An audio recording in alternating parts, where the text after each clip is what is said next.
ایک چھوٹے سے قصبے میں ایک پرانا کھنڈرات تھا جسے لوگ گھپ اندھیرا کہتے تھے۔ لوگ کہتے تھے کہ وہاں ایک عذاب ہے جو ہر رات کھنڈرات میں آ کر رہتا ہے۔ کوئی بھی وہاں جانے کی جرت نہیں کرتا تھا، لیکن ایک رات 3 نوجوان لڑکے علی، زید اور عامر چیلنج کے طور پر وہ جگہ دیکھنے جانے کا ارادہ کرتے ہیں۔ یار کیا تمہیں واقعی لگتا ہے کہ یہاں کچھ ہوگا؟ زید نے ہنستے ہوئے کہا۔ کیوں نہیں، ہم جتنے دن سے اس جگہ کے بارے میں سنتے آئے ہیں، آج ہمیں خود دیکھنا چاہیے، علی نے کہا۔ رات کا وقت تھا جب تینوں کھنڈرات کے قریب پہنچے۔ ایک بھی آواز نہ تھی، صرف ہوا کی سرسراہٹ اور ان کے قدموں کی آواز سنائی دے رہی تھی۔ جیسے ہی وہ کھنڈرات کے اندر داخل ہوئے، عجیب سی سرد ہوائیں چلنے لگیں اور دروازے کے اوپر ایک دھندلی سی شکل نظر آئی۔ یہ کیا ہے؟ عامر نے ڈر کے مارے کہا، لیکن علی نے کہا، بس یار خوف نہیں، ہمیں بس اندر جانا ہے۔ جب وہ کھنڈرات کے اندر داخل ہوئے تو اندر کا ماحول اور بھی پراسرار ہو گیا۔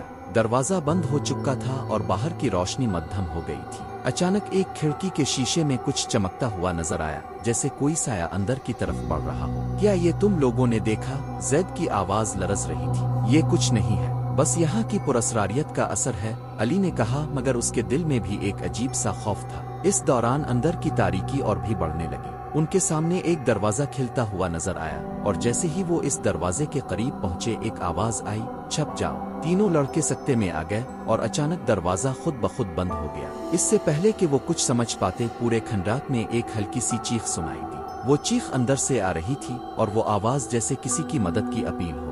یہ کیا ہو رہا ہے؟ عامر نے لرزتے ہوئے کہا۔ ہمیں باہر نکلنا ہوگا فوراً، زید نے کہا، لیکن جیسے ہی وہ باہر جانے کے لیے مڑتے ہیں، کھنڈرات کا پورا ماحول بدل گیا۔ ان کے قدم تیز ہو گئے اور جیسے ہی وہ ایک کمرے میں پہنچے، اندر ایک سایہ ان کے سامنے آ کھڑا ہوا۔ اب تمہیں کیا چاہیے؟ سایہ بولا۔ وہ تینوں لڑکے ڈر کے مارے کچھ نہ بول سکے۔ سایہ تیزی سے قریب آیا اور ان کے سامنے ایک کمرہ کھولا جہاں ایک مردہ جسم پڑا تھا۔ یہ وہی ہے جو تم تلاش کر رہے تھے۔ فوری طور پر دروازہ کھل گیا اور وہ تینوں لڑکے باہر دوڑنے لگے۔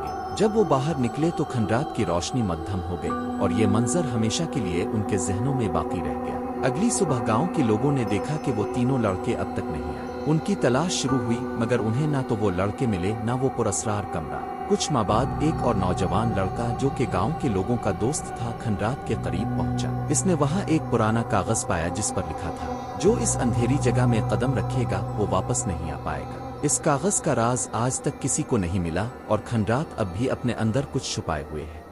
اگر آپ کو یہ کہانی پسند آئی ہو تو ویڈیو کو لائک کریں، اپنے دوستوں کے ساتھ شیئر کریں اور ہمارے چینل کارٹون جالی کو سبسکرائب کریں۔